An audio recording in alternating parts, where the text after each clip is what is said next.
लेकिन चूंकि उनके साथ चूंकि एक सियासी जमात लगी हुई थी, ऐसा मोड़ भी आया कि उनको हजरत की जमात छोड़ देना पड़ा। उत्तराखंड में मुफ्ती रियासत साहब थे, मैं नाम नहीं लेना चाहता, तो आप मुफ्ती इस्माइल साहब को तो इस खिदमत से माफ़ कर दें। मुफ्ती इस्माइल साहब जो खिदमत, मैं आपसे पूछता हूँ, मौलाना हलीमुल्लाह साहब सदर हों, ये कितने लोग चाहते हैं? हाथ आप सब लोग हाथ खड़े ना हो। मैंने कहा खड़े ना हो, मैंने कहा खड़े ना हो, मैंने खड़े होने से मना किया है। भाई आपने अल्लाहु अलामा कबूल कि आप सब लोग हाथ गिरा लें, सब हाथ गिरा लें भाई, सब हाथ गिरा लें। मैं स्पीच जो कर रहे थे, ये जो लोग कुर्सियों पर बैठे हुए हैं उस पे मौलाना हलीमुल्लाह साहब को कितने लोग तारीफ करते हैं? हाथ आप देखो सब खड़े हुए, जिस सिर्फ कुर्सियों पर जो बैठे हुए हैं। माइक किसी को मत दो, ये कोई सियासी मीटिंग नहीं है, आप लोग बैठ जाए। आप एक दीनी जमात के बावकार अरकान मुंतज़िमा हैं, आप बैठो। चीटिंग करता है तू, चीटिंग करता है तू। मालियात के ताल्लुक से इल्जाम है, तो जब तक उसका तस्वीर ना हो जाए उसे जमात का कोई ओहदा नहीं दिया जा सकता। और ये सही बात है। मैंने अपना उलमा इकराम की जमात है भाई, अल्लाह के वास्ते उलमा इकराम का वकार मजबूत करे भाई, अल्लाह के वास्ते उलमा इकराम का वकार मजबूत ना करे। प्यार मोहब्बत से काम होगा भाई, नीचे बैठ जाए, अल्लाह के वास्ते नीचे बैठ जाए, अल्लाह के वास्ते, अल्लाह का वास्ता नीचे बैठ जाओ। अरे भाई अल्लाह का वास्ता, अरे भाई अल्लाह का वास्ता नीचे बैठ जाओ, खुदा के वास्ते नीचे बैठ जाओ। अरे भाई अल्लाह के लिए नीचे बैठो। उलमा इकराम भाई मैं अगर हौसला है सुनने का तो रुको और सुन के जाओ। जो गैर बयानियां यहां हुई है उसे सुन के जाओ, सुन के जाओ, सुन के जाओ। भागते क्यों हो भाई? अगरचे ये मजलिस हिसाब किताब की नहीं थी। नहीं भाई आप एक मिनट, भाई आप एक मिनट मेरे सामने चढ़ता है। देखिए ये नहीं रुक जाइए बिल्कुल नहीं। ये मजलिस हिसाब, आप खामोश रहो भाई, आप खामोश रहो, मुझे बात करने दो। ये मजलिस हिसाब और किताब की नहीं थी, एजेंडे में रियासत का इंतखाब था, लेकिन मौलाना इस्माइल साहब ने माहौल खराब करने के लिए जो बात उठाई है, मैं मौलाना हलीमुल्लाह साहब से कहता हूं उसकी सफाई दे मौलाना, और आप लोग सुन करके जाएं। मौलाना तशरीफ लाइए। जब बात मुंतजिमा में आ गई, मुंतजिमा हयात हाकिमा है, मौलाना हलीमुल्लाह साहब तशरीफ लाए और उसकी सफाई दे, मौलाना इस्माइल साहब भी उसे सुन करके जाएं। आइए मौलाना।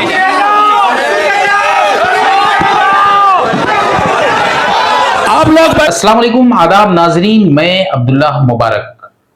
जमीयत उलमा महाराष्ट्र की तारीख में आज का दिन सियाह दाग बन गया, क्योंकि उलमा की जमात में मनसब और ओहदे के लिए झगड़ा वो फसाद देखा गया। अजीजों, मैं नहीं, अल्लाह के रसूल सल्लल्लाहु अलैहि वसल्लम के फरमान का मफहूम है कि ओहदा और मनसब की तलब और ख्वाहिश रखना गलत है। यहां तो तलब और ख्वाहिश इतनी बड़ी कि आस्तीन तक चढ़ा ली गई।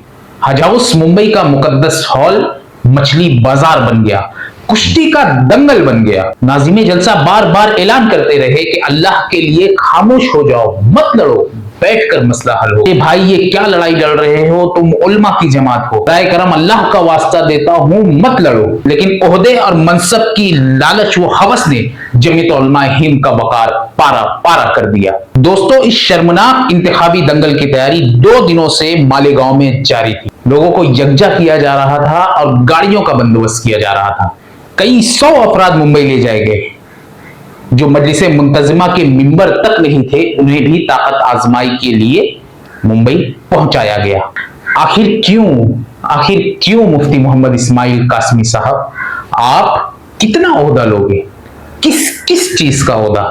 आपका पेट ओहदों से कब भरेगा? जमीयत उलमा मालेगांव की सदारत आपके पास, दारुल उलूम देवबंद के रुकन शूरा आप, लश्कर वाली ईदगाह के खतीब व इमाम आप, जामा मस्जिद मालेगांव के खतीब आप, महाराष्ट्र के मदारिसे दीनिया के सरदार आप, तीसरा महाज के कायदो सालार भी आप, मालेगांव के मेंबर ऑफ असेंबली भी आप। इतने ओहदे क्या कम थे जो जमीयत उलमा महाराष्ट्र की सदारत के पीछे पड़ गए? वो सदारत जो कभी मौली उस्मान रहमतुल्लाह अलैह को थाल में सजा कर दी जाती थी, वही सदारत जिसके लिए मौलाना नोमानी रहमतुल्लाह अलैह ने कई बार माजरत कर ली। हजरत, एक तो आप किसी भी मनसब व ओहदे का दुरुस्त हक अदा करने से कासिर रहते हैं, उसके बाद भी आपको हलक तक ओहदा चाहिए। आखिर आप चाहते क्या हैं? क्या आपकी समझ ये है कि मैं अकेला ही काबिल हूं, मैं अकेला ही अहल हूं? हजरत वाला, पहले आप अपने आप के ऊपर रहम कीजिए। जो ओहदे आपके पास मौजूद हैं उनका फर्ज मनसबी और हक मनसबी अदा करने की कोशिश कीजिए।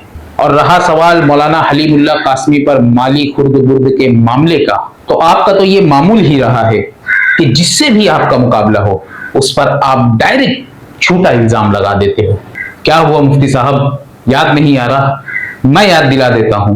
माजी में लश्कर वाली ईदगाह के लाखों के मजमे में आपने मौलाना अब्दुल हमीद अजहरी रहमतुल्लाह अलैह पर करोड़ों रुपए के खुर्द बुर्द का इल्जाम लगाया था, और उसके बाद भरी पंचायत में आपने माफी मांगी थी।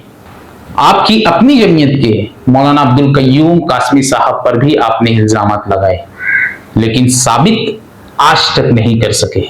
ऐसे में आपके इल्जामात का क्या भरोसा? आपका मौलाना हलीमुल्लाह कासमी साहब पर इल्जाम महाराष्ट्र जमीयत उलमा की छवि खराब करने वाला है, मुंबई और महाराष्ट्र की आवाम का एतबार मजरू करने वाला है, और सबसे अहम ईडी के कान खड़े करने वाला है। अजीजों, शायर ने क्या खूब कहा है कि मुफलिस जो अगर तन की कबा बेच रहा है, वाइज भी तो मिंबर से दुआ बेच रहा है। दोनों को है दरपेश सवाल अपने शिकम का, एक अपनी खुदी और एक अपना खुदा बेच रहा है। अल्लाह हाफिज। आज तारीख 6 अक्टूबर 2024 मौलाना हलीमुल्लाह साहब का इंतखाब सदारत के लिए हुआ है, और उसके लिए हजरत की पसंद नापसंद का हवाला दिया गया है। और माजी के अंदर लॉकडाउन के मौके पर, नोटबंदी के मौके पर एक बहुत बड़ी रकम मौलाना हलीमुल्लाह साहब को दी गई थी, और वो रकम अब तक मुकम्मल वापस नहीं आई। और मौलाना हलीमुल्लाह साहब ने दफ्तर से एक बहुत बड़ी रकम, जो तकरीबन 2.25 करोड़ रुपए या उस लगभग इसके कुछ कम ज़्यादा थी, वो रकम तमाम लोगों की लाइल्मी में लेकर के गए, और जिन लोगों को इत्तला दी तो ये कह करके इत्तला दी कि मैं एक काम कर रहा हूँ, काम हो जाने के बाद मैं उसकी इत्तला दूंगा, और दफ्तर से बहुत बड़ी रकम लेकर के चले गए, और किसी को उन्होंने इत्तला दी नहीं दी पता नहीं। समझ रहे हो? समझ रहे हो? समझ रहे हो ना? मौलाना हलीमुल्लाह साहब पर मालियात के सिलसिले में शुकूक व शुबहात है, और पूरे महाराष्ट्र के अंदर, बल्कि यूं कहना चाहिए कि सोशल मीडिया के जरिए पूरी दुनिया में ये बात जा चुकी है।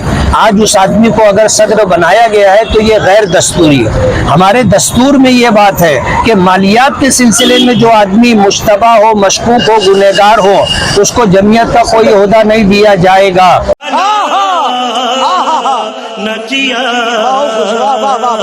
और मालियात को लेकर के जो बातें पूरे दुनिया में चल रही हैं, इससे जमात का नाम खराब होगा, जमात बदनाम होगी, और जमात से जो लोग हमदर्दी रखते हैं और अपने खून पसीने की कमाई जमात के काज और काम के लिए देते हैं, उन लोगों को हमें डर है कि वो अपना हाथ रोक लेंगे, और इन जैसे हालात के अंदर जमीयत का बहुत शदीद नुकसान होगा।